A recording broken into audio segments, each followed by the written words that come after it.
things to note in this report by the GNA, that President Mahama told the country that the fight against corruption, the key thing that you need is the political leadership, the political commitment, and that no law would be adequate in fighting corruption without the political leadership.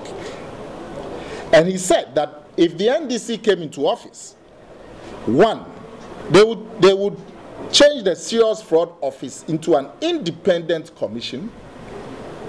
They would also empower SHRAG to initiate and investigate issues on corruption on its own without complaints from members of the public.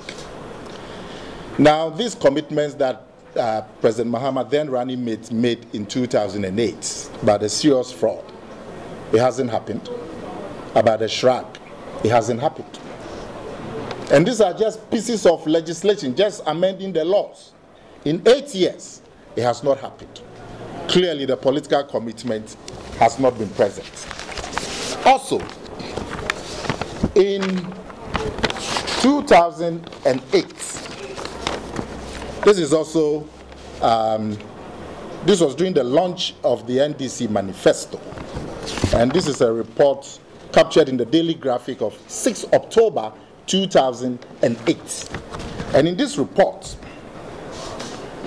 and I'm reading the report verbatim, so Mr. Mahama, whose speech was interspersed with chants of Obama, Obama from the crowd, described corruption as one of the main constraints on the nation's development, and said as part of the moves to fight corruption, the NDC would establish the Office of Independent Fraud Investigator, who would be independent of the Attorney General's office and the Ministry of Justice, but with powers to initiate prosecution on its own.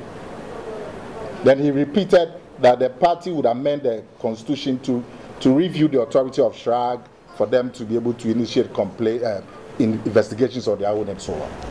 So you have 3 major commitments made by then running Mahama in 2008 to revamp SHRAG to make it more efficient in fighting corruption. It's never happened. To revamp the Serious Fraud Office to make it more efficient in fighting corruption, it never happened. And he said he would set up the Office of the Independent Fraud Investigator, who will be independent of the Attorney General's office and who will be able to initiate prosecution. It also has never happened in 8 years. So obviously, the political commitment to fight corruption is not there in President Mahama's government. Now, beyond the political commitment, the examples of corruption abound. Indeed, no government in the Fourth Republic has been so beset with corruption as we have had in the NDC government from 2009 to today. Corruption is now so commonplace that Ghanaians almost have become desensitized to stories about corruption.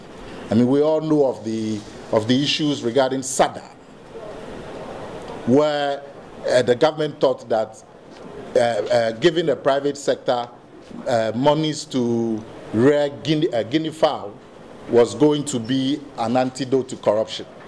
And then also putting up a forest was also going to solve poverty in the north.